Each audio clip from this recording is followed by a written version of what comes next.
Saya kira seandainya ini terupdate, saya kira teman-teman semuanya akan datang ke Polda berduyun-duyun untuk melaporkan hal seperti ini. Gak apa-apa. Apakah mau ketika rame cuma apakah mau rame cuma gara-gara seperti ini? Kalau misalkan mau ini kita kalau misalkan mau beramai-ramai mengapa berarti kekristenan ortodok mau ditutup gitu.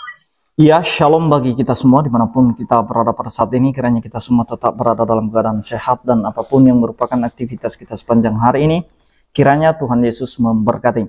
Dan kembali berjumpa lagi di channel kita ini, yaitu Zemayan Yasin. Terima kasih buat teman-teman semua dan juga para sahabat yang sudah mendukung perkembangan channel ini dengan setia. Dan kiranya kita tetap menggunakannya untuk menjadi berkat bagi semua orang. Nah teman-teman, pada video kali ini saya akan membahas di mana ada satu diskusi antara saudara kita Muslim dan Kristen, dan di mana dalam diskusi tersebut ada seorang perempuan Kristen atau seorang wanita Kristen yang memakai hijab, teman-teman ya, dan kemudian dia memakai kalung salib. Dan ada seorang ustadz yang mencoba mengancam. Dia berkata bahwa itu merupakan penistaan agama dan kami akan melaporkan itu kepada polisi. Nah teman-teman, ini menurut saya lucu ya. Mereka menganggap orang yang berhijab itu atau wanita berhijab itu, mereka menilai itu penistaan terhadap agama Islam, dan mereka menganggap bahwa hanya orang Islam lah yang wajib memakai penutup kepala atau yang memakai hijab itu. Nah oleh karena itu teman-teman, mari kita simak saja videonya yang berikut ini. Silakan Abi untuk bicara, Abi. Baik, begini, saya dari Ahlus Sunnah wal Jamaah, wakili dari Ahlus Sunnah wal Jamaah. Dan ketika melihat Mbak Icap berpakaian seperti ini, artinya dalam kategori bertentangan. Oke lah, barangkali kita berpatokan dari luar negeri, kok gimana gitu kan. Tapi di negara kita toleransi itu memang harus saling. Tapi yang terjadi sekarang bukan seperti ini gitu kan. Saya kira seandainya ini terupdate, saya kira teman-teman semuanya akan datang ke Polda berduyun-duyun untuk melaporkan hal seperti ini. Gak apa-apa. Apakah mau ketika rame cuma apakah mau rame cuma gara-gara seperti ini? Kalau misalkan mau ini kita kalau misalkan mau beramai-ramai mengapa berarti kekristenan ortodok mau ditutup gitu. Bukan, artinya begini. Gak ada masalah di kita, gak ada masalah. Jakarta itu masih memakai. Silakan laporkan. Saya menunggu teman-teman Muslim untuk melaporkan. Saya tunggu. Gak apa-apa, kita siap kok. Karena di sini tujuan saya memperkenalkan bahwa awalnya dari awal saya melihat awalnya tuh saya cekal. Saya bilang kenapa dia Kristen memakai hijab, kan tidak boleh. Apa itu tidak menjadi sarah dan itu menjadi perpecahan. Ternyata saya belajar tentang kekristenan dan saya bertanya kepada ulama-ulama dan ustadz gitu. Dan juga saya bertanya tentang kekristenan. Ternyata mereka juga menyatakan bahwa ada dalilnya untuk menyatakan di situ tertulis wanita itu berhijab. Botol itu turunkan aja, botol buat pecahan aja dia. Iya. Lagi. Jabatan kamu apa di mana? Sebutin aja jabatan kamu di sana apa? Nggak boleh gitu. Kita di sini memberitahukan aja Bang Abi. Tidak ada kenapa saya pakai ini supaya kenapa saya pakai aksesoris, karena saya Kristen, saya bukan Muslim. Jadi saya memperkenalkan kalau misalkan saya pakai hijab tapi saya tuh nggak memakai aksesoris, nanti kelihatan saya tuh ini bertujuan untuk memecahkan menipu ya. Nah tetapi kan ini lintas iman, dan saya dari awal membuka live itu namanya lintas iman. Lintas iman itu berbicara tentang agama, Abang Adi. Nah, lintas iman itu berbicara tentang agama. Kita diskusi. Nah, diskusi itu tujuannya apa? Untuk belajar. Nah, supaya kita mengetahui tentang agama seperti itu. Makanya saya dari awal sudah buka lintas iman, tidak ada dari Muslim dan Kristen silakan gitu. Dan saya di situ saya bertujuan hanya memperkenalkan di kekristenan itu bahwa ada namanya ortodok seperti itu. Iya Katolik begini juga Mbak. menggunakan hijab atau mantilah. Jadi bukan hanya ortodoks saja, tapi Katolik juga. Jadi kalau mau dilapor, silakan saja Pak. Kami terbuka. Lanjut. Jadi begini. Kalau lapor aja deh, banyak kali ngomong kau. Diam aja tuh situ lah. Saya bertanya boleh nggak? Izin saya menjawab. Silakan Biar Pak. tidak ada izin mohon maaf. Mohon maaf. Bentar, Saya ini saya ada Kak Azela ya, Azalea, silakan Kakak Azalea. Gini, ini kan maksudnya gini, saya juga Muslim, kita sama-sama Muslim ya Bang Abi. Kebetulan saya tinggal memang di Jakarta, sudah lama di Jakarta. Kemudian saya punya teman memang Nasrani. Nah, yang Nasrani ini yang saya tahu dia ke gereja memang pakai kayak semacam kerudung, tapi kayak dibilang tadi sama Bang Joseph. Nah, sebenarnya mungkin dari kita itu belum pernah melihat yang orang Kristen ini memakai kerudung yang sebenarnya. Nah, tapi berdasarkan fakta kalau di area Jakarta banyak kok sebenarnya yang pakai sampai bahkan cadar pun memang ada, dan saya pernah ketemu orang-orang seperti itu. Dia bercadar, kemudian ada salibnya, itu tidak bisa dipungkiri walaupun kita di Indonesia gitu kan. Nah, terkadang kita hanya melihat mungkin karena Kak Ica ini live gitu kan.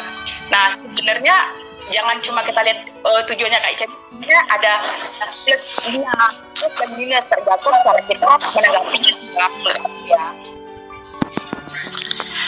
Iya, jadi kalau Islam itu mengajarkan ketika melihat sesuatu hal yang bertentangan dengan Islam, apalagi di negara kita, negara ketimuran, ya kita itu berhak untuk menyampaikan man ra'a minkum munkaran falyughayyir biyadihi fa illam yastati fa bilisanihi fa billam yastati, terus begitu.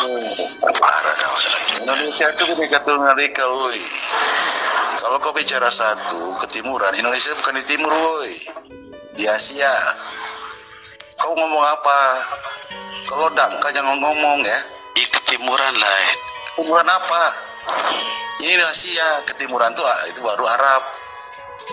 Jangan ngomong ketimuran. Iya, dalam Indonesia mayoritas terbesar agama apa? Makanya kalau bawa dalil jangan sok-sokan. Bukan sok-sokan, menyampaikan. Ini kalau yang kayak Ustaz tadi, bahwa bagaimana itu jilbab atau yang dipakai itu dengan salib, itu juga nggak ada masalah. Kenapa kamu keberatan dengan salib? Salib itu memang kami kekristenan jauh sebelum Islam muncul. Nah, jadi itu dia videonya teman-teman ya, dimana ada seorang ustadz dalam diskusi ini keberatan ya, karena ada seorang wanita Kristen yang memakai hijab atau kerudung, dan kemudian dia memakai aksesoris yaitu kalung salib, dan dia berkata bahwa itu bertentangan dengan agama Islam ya, sehingga dia berkata nanti kami akan melaporkan atau datang ke Polda untuk melaporkan hal itu. Ini lucunya teman-teman ya, para polemikus ini mereka tidak mengerti sejarah tentang kerudung atau penutup kepala ini, tetapi sok tahu seolah-olah dari agama mereka lah dimulai kerudung ini atau pemakaian kerudung ini. Mereka tidak mengerti latar belakangnya, bahwa jauh sebelum agama mereka hadir di bumi ini, itu pemakaian kerudung sudah ada. Itu dipakai oleh orang-orang Yahudi juga. Itu merupakan tradisi. Nah, itu merupakan tradisi orang-orang Yahudi. Bahkan juga gereja Ortodoks memakai kerudung atau pakai penutup kepala, dan kemudian mereka juga memakai salib. Dan itu hampir mirip kostumnya dengan saudara-saudara kita yang Muslim. Dan perhatikan bahwa itu sebelum adanya agama para polemikus ini teman-teman, itu pemakaian kerudung itu sudah ada, dan itu juga diajarkan di dalam Alkitab. Hanya saja itu tidak diwajibkan bagi Kristen. Bagi yang memakai kerudung ya silakan pakai kerudung, bagi yang tidak ya tidak masalah, karena keselamatan orang Kristen, orang-orang percaya tidak bergantung pada kerudung tersebut. mari kita lihat pengajaran Paulus. Kita akan melihat Alkitab, dan tulisan ini jauh sebelum agama Islam ada. Itu ajaran pemakaian kerudung ini itu sudah ada, dan itu sebelum Yesus pun itu sudah ada pemakaian kerudung. Itu di zaman Abraham pun itu sudah ada yang namanya penutup kepala. Nah, jadi teman-teman, mari kita akan melihat 1 Korintus 11 ayat 6. Kita mulai baca dari ayat 6 ya, di mana judul perikopnya saja dikatakan di sana hiasan kepala wanita. Di ayat yang ke-6, sebab jika perempuan tidak mau menudungi kepalanya, maka haruslah ia juga menggunting rambutnya. Tetapi jika bagi perempuan adalah penghinaan bahwa rambutnya digunting atau dicukur, maka haruslah ia menudungi kepalanya. Ayat 7, sebab laki-laki tidak perlu menudungi kepalanya, ia menyinarkan gambaran dan kemuliaan Allah. Tetapi perempuan menyinarkan kemuliaan laki-laki. Artinya teman-teman bahwa laki-laki itu tidak perlu pakai kerudung. Nah, ayat 9, dan laki-laki tidak diciptakan karena perempuan, tetapi perempuan diciptakan karena laki-laki. Ayat 10, sebab itu perempuan harus memakai tanda wibawa. Jadi kalau pakai penutup kepala itu tanda wibawa bagi perempuan atau pakai kerudung ya. Ayat 11, namun demikian dalam Tuhan tidak ada perempuan tanpa laki-laki, dan tidak ada laki-laki tanpa perempuan. Sebab sama seperti perempuan berasal dari laki-laki, demikian pula laki-laki dilahirkan oleh perempuan, dan segala sesuatu berasal dari Allah. Ayat 13, pertimbangkanlah sendiri, patutkah perempuan berdoa kepada Allah dengan kepala yang tidak bertudung? Bukankah alam sendiri menyatakan kepadamu bahwa adalah kehinaan bagi laki-laki jika ia berambut panjang? Nah, jadi dihimbau kepada laki-laki itu jangan berambut panjang, sebab kalau rambut panjang itu merupakan hinaan ya. Dan kemudian ayat 15, tetapi bahwa adalah kehormatan bagi perempuan jika ia berambut panjang. Jadi kalau perempuan itu rambut panjang, itu merupakan suatu kehormatan, karena rambutnya pun itu menutup kepalanya. Sebab rambut diberikan kepada perempuan untuk menjadi penudung. Perhatikan, rambut diberikan kepada perempuan, rambut panjang itu digunakan sebagai penudung kepala. Nah, ayat 16, tetapi jika ada orang yang mau membantah, kami maupun jemaat-jemaat Allah tidak mempunyai kebiasaan yang demikian. Nah, teman-teman, ini Paulus menuliskan ini karena ada satu persoalan dalam jemaat pada saat itu, karena ada yang memakai penudung kepala atau kerudung, ada juga yang tidak, dan itu merupakan persoalan dalam jemaat pada saat itu. Dan kemudian Paulus menghimbau supaya setiap perempuan itu bisa memakai kerudung, supaya itu merupakan suatu kebiasaan yang harus diikuti oleh orang-orang non-Yahudi mungkin, karena orang Yahudi pasti memakai kerudung, karena itu kebiasaan mereka. Sehingga ketika bergabung antara Yahudi dengan non-Yahudi dalam beribadah, tentu saja ada perbedaan. Orang Yahudi memakai kerudung, orang non-Yahudi tidak memakai kerudung. Jadi Paulus menghimbau supaya sama-sama memakai, biar jangan ada permasalahan. Tetapi bagi Kristen itu tidak diwajibkan. Bagi yang mau pakai kerudung atau kostum tersebut untuk menutup kepala, ya silakan. Bagi yang tidak juga itu tidak masalah, karena itu tidak mempengaruhi keselamatan. Sama sekali keselamatan Kristen itu tidak tergantung pada kerudung. Jadi jangan sedikit-sedikit kita menganggap, oh itu milik agama kami. Kostum apa-apa saja yang kita lihat, yang dipakai, kita mengklaim itu milik agama kami. Jauh sebelum agamamu itu pemakaian kerudung sudah ada. Nah, jadi bagi orang Kristen, kalau dia tidak memakai kerudung, ya bisa rambutnya yang panjang itu dipakai sebagai penudung kepalanya. Tapi kalau dia mau pakai kerudung juga atau sehelai kain untuk menutup kepalanya, ya silakan saja. Karena yang di dalam ayat 15, di situ dikatakan, tetapi bahwa adalah kehormatan bagi perempuan jika ia berambut panjang. Sebab rambut diberikan kepada perempuan untuk menjadi penudung kepalanya. Nah, jadi kalau dia tidak pakai penudung kepala dengan kain, itu rambutnya yang panjang itu yang menjadi penudungnya, dan itu merupakan suatu penghormatan bagi perempuan.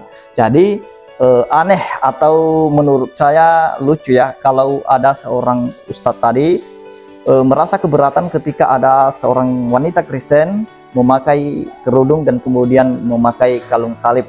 Oh, dia menilai itu penistaan.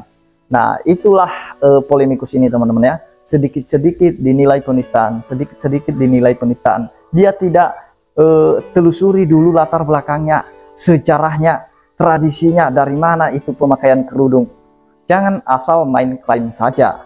Jadi itu saja yang mau saya sampaikan. Marilah kita sedikit membuka mata, membuka wawasan kita. Jangan dipersempit cara berpikir itu, supaya kita jangan buta kebenaran. Nah, itu saja yang mau saya sampaikan teman-teman. Kiranya Tuhan Yesus memberkati kita semua. Shalom.